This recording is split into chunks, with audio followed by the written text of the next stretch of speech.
Alors le digital, effectivement, bouleverse pas mal de choses en ce moment, hein, et notamment dans le monde du travail, parce que pour la première fois, peut-être de l'histoire du travail à l'heure moderne, on peut travailler à distance. C'est-à-dire que le lieu de travail et l'activité du travail sont deux choses qui peuvent être distinctes.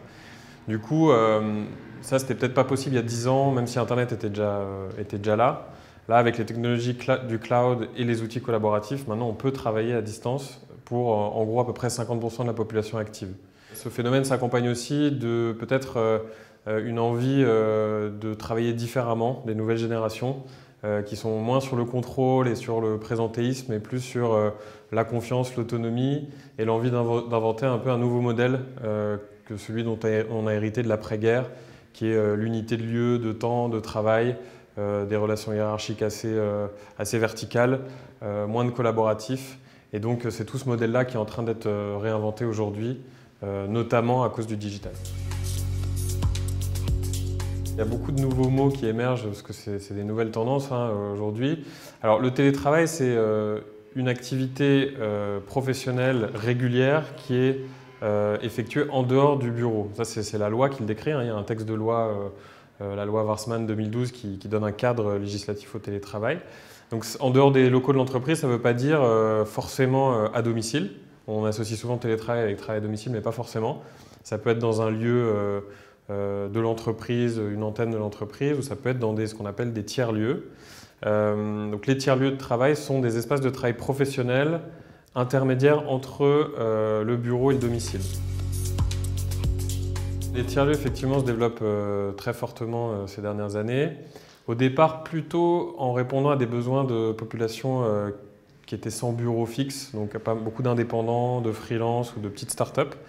Et de plus en plus, ce qu'on voit arriver, et c'est ce qu'on a mis en place chez Silca, donc filiale du Crédit Agricole, les salariés viennent aussi trouver dans ces espaces-là à la fois une alternative au travail à domicile, parce que l'idée c'est de dire chez moi c'est pas toujours possible de travailler dans de bonnes conditions, du coup j'ai besoin de cette alternative.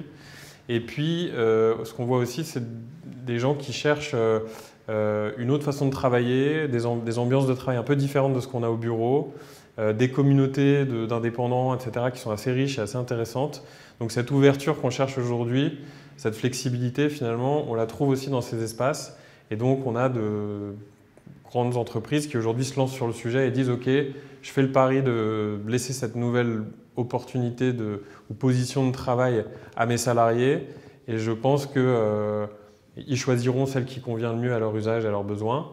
Et en retour, ils seront plus heureux et donc plus productifs. » La plateforme Neonomad, c'est assez simple. C'est en gros un moteur de recherche d'espaces de travail de type tiers-lieu ou coworking. Donc on a listé en fait tous les espaces en France.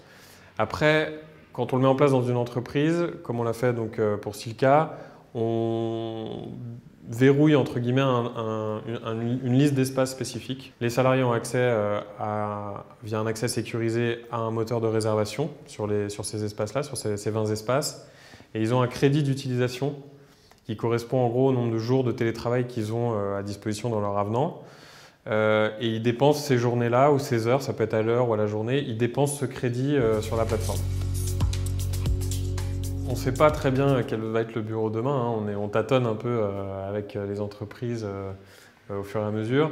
Ce qu'on sait, c'est que le travail à l'extérieur du bureau va se développer. Donc le rôle du bureau aujourd'hui, pour nous, il est encore plus important. C'est-à-dire que ça doit devenir un peu le hub dans lequel les salariés se retrouvent, où ils ont plaisir à venir. Donc il faut que les espaces soient agréables et soient aussi collaboratifs. C'est-à-dire qu'on vient au siège puisqu'on peut travailler un peu n'importe où, il faut qu'on vienne au siège pour du coup voir les gens, collaborer, se frotter un peu à la culture de l'entreprise, etc. Donc je pense que ce lieu, le siège de l'entreprise va beaucoup évoluer en fonction de ces nouveaux usages. Et peut-être qu'une des pistes va être de s'inspirer de ce qui se passe dans les espaces de coworking et des tiers-lieux pour l'importer dans l'entreprise. Donc nous, on implique les salariés dans la construction de leurs futurs espaces. Et c'est eux qui vont dire combien de salles de réunion ils ont besoin, quelle va être la disposition des espaces. Est-ce qu'ils ont vraiment besoin d'un poste attitré par personne? Ça aussi, c'est une grande question en ce moment. Donc voilà, on tâtonne autour de ces pistes, mais clairement le coworking est en tout cas une source d'inspiration très utile à mon sens pour les entreprises demain.